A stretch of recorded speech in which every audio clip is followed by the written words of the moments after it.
This is All India Radio.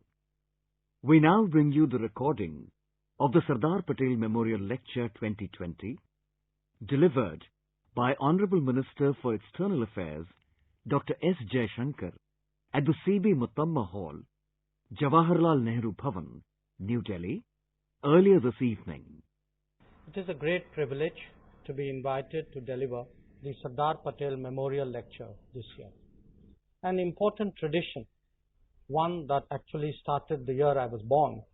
These lectures have been delivered by a galaxy of eminent leaders, scientists, policymakers, and intellectuals. I'm very aware of the many footsteps that I'm following today. That I represent Gujarat in the Rajya Sabha makes me even more conscious of this honor.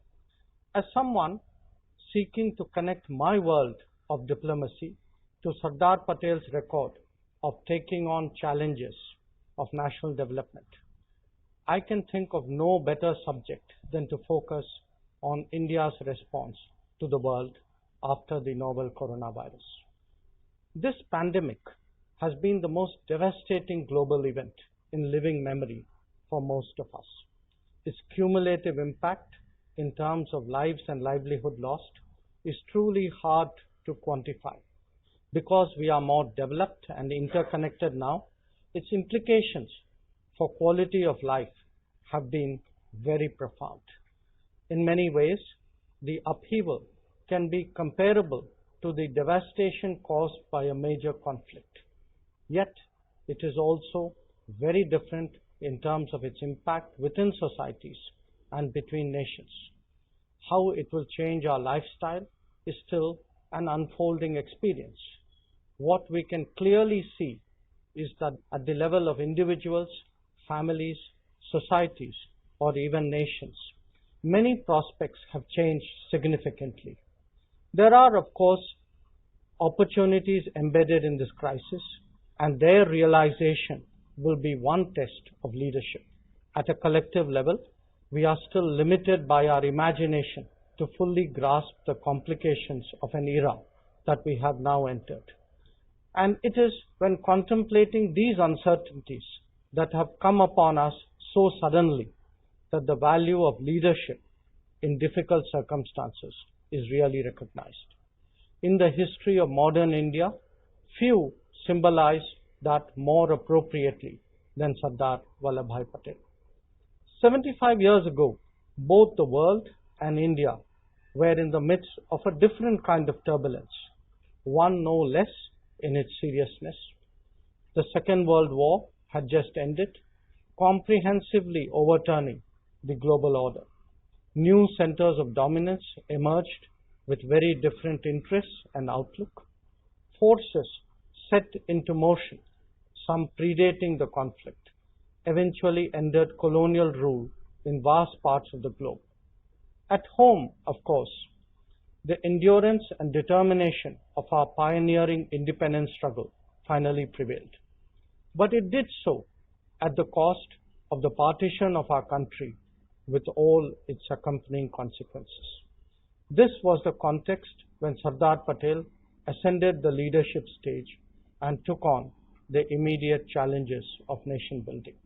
He was already recognized as amongst our preeminent leaders, admired as much for his political vision as for his organizational skills.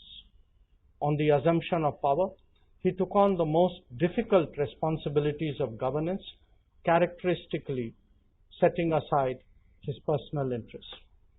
And it is this period of his national leadership that holds the most relevant lessons for us today. In the popular mind, Sardar Patel is seen as responsible for the accession of Jammu and Kashmir, Hyderabad, and Junagadh. In reality, his contribution was even greater. In fact, these examples, challenging as they were, took place on a firm foundation that he had laid through a set of high-stakes and fast-paced negotiations with many other princely states. Now, because these events happened within India, we tend to think of them as politics rather than as diplomacy. But as VP Menon has so ably chronicled, the exercise involved the toughest negotiations that we can imagine, and whether it is in their objective, strategy, or tactics, they remain worthy of deep study even today. Sardar Patel is also rightly associated with refashioning the civil services for independent India. He could do so because his administrative acumen commanded deep respect in both the state machinery that we inherited and the one that was then grafted onto it. At the same time, the Sardar remained very much a man of the people. His ability to harness the energies of the masses to the most important issues of the day was legendary. His economic thinking has perhaps got less attention in history than it deserves. He clearly recognized the importance of rapidly building national capabilities by promoting greater entrepreneurship. When it comes to national security, of course, he was undoubtedly the most hard-headed and practical. Distracted neither by political romanticism nor theoretical constructs, he saw the world for what it was and strategized accordingly. We also know that he was prescient about challenges beyond our borders. His famous exchange with Pandit Nehru in November 1950 set out their contrasting worldviews. As he helped steer India through challenges fundamental to our national consolidation, the Sardar set out some basic approaches that are relevant even today. These can serve as an inspiration when we address the issues arising from an extraordinary pandemic. Even before COVID-19 engulfed the world, it was apparent that the international system that we had got used to was under great stress. Its causes were multiple and complex, and they enhanced each other. A set of issues centered around disenchantment with a globalization that created unequal gains within societies and among them. Looking back, it is evident that the economic interests of a few prevailed at the expense of the livelihood of many. The rationale of collective global advancement gradually lost credibility as a consequence. The resulting class wars in the developed world contributed to growing political insecurity in many cases. A second phenomenon, one more extended in its time frame, was the rebalancing of the global economy and thereafter of world politics.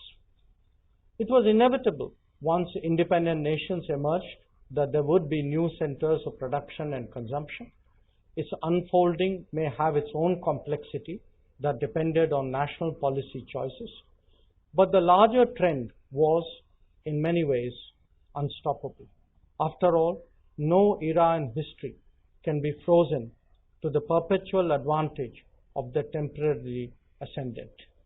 Yet, when it happened, it unleashed a range of competitions and frictions that characterize current international affairs. The combination of these two created a third set of challenges for the established global architecture, a radical change in the weightage of world powers, along with an accompanying behavioral shift of dominant ones. In particular, the rise of China and the repositioning of the United States have deep relevance. As interests and models became more difficult to reconcile, the resulting frictions brought into the open issues that were dormant till then in the international discourse. To add to all these is a transformation of the metrics of power in an era of higher technology reliance and greater interdependence. Political influence became less dependent on raw military strength and increasingly shifted to utilizing instruments like finance, trade, connectivity, data, and technology. This cumulative effect of these multiple happenings is visible today in more players, contested rules, conflicting agendas, and sharper disputes. The COVID-19 pandemic could well be the last straw on the back of a fraying global consensus. If the world carried the burden of pre-existing conditions even as it was hit by the pandemic, India was no exception. The conventional narrative in that regard tends to focus on issues of finance and trade, with some social and political problems added for good measure. But a truly self-critical assessment of the last quarter century would raise deeper questions about our very understanding of reform and globalization. It is often said that in India, we do the changes we must rather than the changes we should. In other words, we react to the crisis of the moment and slip back into a default position of complacency once that appears to be addressed. And the truth is, that is pretty much what has happened to us since the early 1990s. Debates on reform have focused largely around different aspects of the economy, industry, and commerce, perhaps natural if we recall that the triggering crisis was a balance of payments one. But the undeniable reality is that large swaths of economic, social, and human activity were left untouched. Whether it was agriculture or labor, education or administration, the power of vested interests kept the impulses of further reform well at bay. Our human development indices then naturally did not improve, and requirements of urbanization remained as ineffectively addressed as the demands of rural growth. Not just that, the absence of progress across the social front began to tell increasingly even on the economic one. This domestic scenario was mirrored by an external strategy that also limited India's competitiveness. In the pursuit of globalization, we entered into arrangements with very short-term calculations. India imported to consume, trade, and profit rather than to absorb, innovate, and produce. The over-leveraging of low-cost options from outside obviously eroded domestic manufacturing. Not coincidentally, despite fairly high economic growth, India's employment challenges also started worsening. The consequences of this on sustaining demand and promoting production unfolded over time. Quite unconsciously, we began to perceive in the efficiencies of others a solution for our own limitations. And with that, the cause of reform remained at a level that was comfortable for the order of the day. If self-assessments remained positive, it was because they were based on benchmarking ourselves against our own past rather than vis-a-vis competitors. That many others, including in our near proximity, had raced ahead always had explanations. By the second decade of this century, these realities have caught up with us.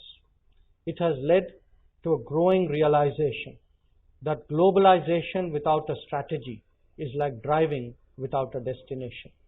And the true yardstick for reform can only be its impact on comprehensive national power. Policymakers across the world dealing with the impact of the pandemic are now focused on economic and social recovery. Nations have made decisions in line with the particular circumstances, many conscious that the real challenges still lie ahead. Addressing both lives and livelihood has been an overarching concern for all. Expectedly, this is India's primary preoccupation too at this time. The pathway to recovery, however, also has steps of resilience that reflect the pandemic experience.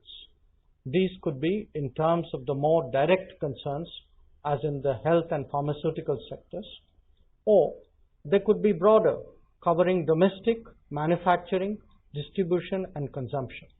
Perhaps more than we realize, rapidly creating a pandemic response infrastructure and meeting huge socio-economic needs during a crisis has created a new level of expectations. If the Indian public has shown commendable fortitude and discipline in the face of adversity, it is in no small measure due to leadership and motivation. Today, however, it is essential to think through strategies that would help put that behind us. But precisely because the pandemic has brought to fore many shortcomings, this is also an opportunity to contemplate deep reforms.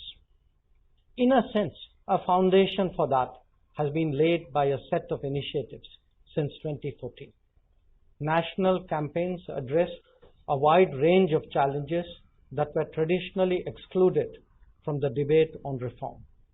They range from financial inclusion to digital delivery, both on a mass scale, from power and water for all to affordable housing, education and toilets for girls to sanitation and cleanliness, urban planning and rural incomes to accelerating infrastructure building, from digitization and formalization to skills development, as well as promoting startups, entrepreneurship, and innovation.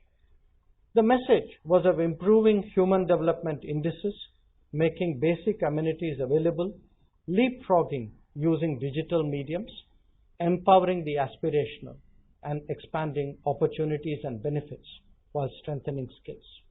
No less important was making change into a theme of a people's movement. By doing so, we have finally put behind us the colonial mindset that the people and the government are two different entities. This commitment to societal transformation was clearly appreciated by the public at large, as evident in the electoral outcome of 2019. Today, these experiences have helped lay the groundwork for more sweeping changes that were long awaited. The recent reforms in agriculture, labor, and education are particularly notable, aimed as they are at freeing these sectors from the constraints of an era long gone by. Liberating the farmer from the middleman will obviously have profound implications for agriculture. Similarly, modern labor codes will expand employment and provide for wider benefits. Educational changes have not only introduced more flexibility, but made us more employment friendly. Indeed, when set against a backdrop of massive social welfare programs and digitally assisted delivery, it tells us how much more reformist a human-centric approach to governance can be. Policy reforms, however, require practical support, and that too has been forthcoming in different ways. Manufacturing generally and MSMEs are getting the attention and support now that they have long deserved.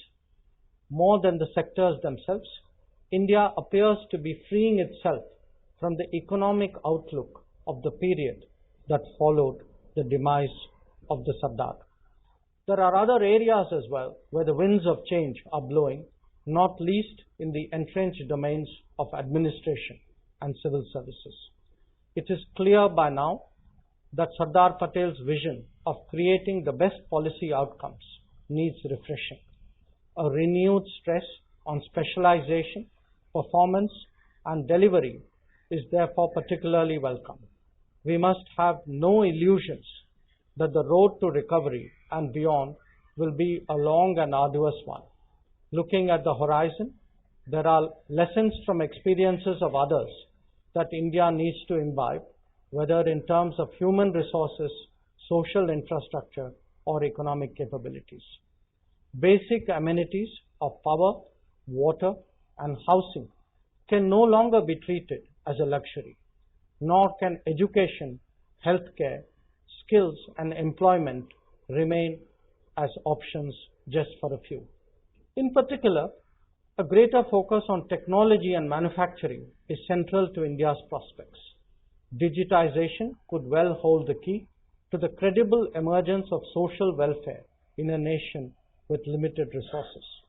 This is important to recognize given the growing expectations of aspirational thinking. A commitment to promoting more employment-centric growth may be assisted by labor reforms and skilling programs, but it also sees a strong and sustained effort towards making it easier to do business. Paradoxically, it has to overcome an earlier encumbering of the economy in the name of being pro-poor, when the reality was that it shrank employment opportunities. Some of the answers also lie in the purview of our trade policies that have not done our interests adequate justice. Let us not forget that in a world where trade wars and technology battles are likely to be more commonplace, deindustrialization is truly akin to unilateral disarmament. But making it easier to do business is not just an economic objective. It has enormous social and even strategic implications. In the final analysis, it is central to the rapid strengthening of India's comprehensive national power. And where reform itself is concerned, India would truly arrive when we internalize that this is an endless process with ever-widening application. Serious powers know that this journey really does not have a destination. Challenges for national growth and development are not limited to the socio-economic domains. Addressing governance deficits and implementation shortcomings are a major part of the solution. The problem, of course, comes in many forms and variations. They range from outdated policies and inadequate frameworks to casual implementation or even downright neglect. At the end of the day, it is as much about capabilities as it is about strategizing. If we bemoan the limitations of the border infrastructure today, we must ask ourselves the reasons for the current state. After all, the periphery will reflect in large measure the capabilities or their lack in the heartland. Leaving parts of the country underdeveloped or undergoverned has its obvious risks, more so at the border. It also cannot be that we rise to special challenges while neglecting the daily routine. Safeguarding borders, for example, is a 24/7 exercise, not only an appropriate response to an emerging situation. Our own debates in regard to national security need to recognize this value of putting in place the requisite structures and systems. Advocating sweeping solutions without laying the groundwork may be dramatic politics. It is not serious policy. On the contrary, our experience in the last few years in expediting the creation of border infrastructure in the north shows how much difference sharper focus and better implementation can make. Breaking down silos and ensuring a more integrated governance process is just as important to performance. It has been a major priority in the last 6 years, especially in national security. This shift from declarations to delivery is very much in keeping with the outlook of the Sardar. Underlying it is, of course, a basic willingness to fully recognize the challenges that the nation faces. By playing down issues like cross-border terrorism or competitive geopolitics, there has been a tendency to look away from hard choices. In a more difficult world, this is going to be less possible. The quest for a more perfect union is one that is pursued by all diverse societies and federal polities. Indeed, if there is one area on which Sardar Patel left an indelible imprint, it is in national integration. As a civilization that values unity in diversity, it is vital that we nurture the bonds that bind us together. Our journey in the last 73 years has not been without its obstacles. If we have successfully surmounted them, it is in large part due to a national determination that emanates from the Sardar's legacy. But there are issues left over from his era where neglect has been rationalized to great measure over the last years. Catering to vested interests or ignoring ground realities cannot serve us well. World politics is extremely competitive, and others are constantly looking for weaknesses within. Our deep underlying pluralism that harmonizes so much diversity is our civilizational strength, not a contemporary creation. We know this intuitively. The rest of the world will always struggle to understand. And India, that is true to its roots, will always be strong and resilient. Our thinking is best driven by self-belief and national awareness. Sardar Patel repeatedly cautioned against submitting our positions to the interests and judgments of others. That holds true as much now as it did then. While there is much to be done at home, it is also true that this cannot be divorced from global happenings. The world is, at the very least, a shaper of domestic developments and at times even a driver in certain respect. To give practical effect to an agenda of recovery, resilience and reform, it is necessary to fashion a strategy at multiple levels. That would start with building capabilities at home, but to do so recognizing the value that the external world can bring to this process. To facilitate that, India must build optimal relations with key international players and groupings. At the same time, the larger landscape and the institutions that inhabit them should remain favorably disposed. The pursuit of these objectives constitutes the core of our foreign policy. As the post-pandemic agenda acquires greater urgency, there will be a parallel increase in the vigor in implementing these approaches. The challenge here, however, is that the COVID-19 has added to the complexity of a world order that was already in transition.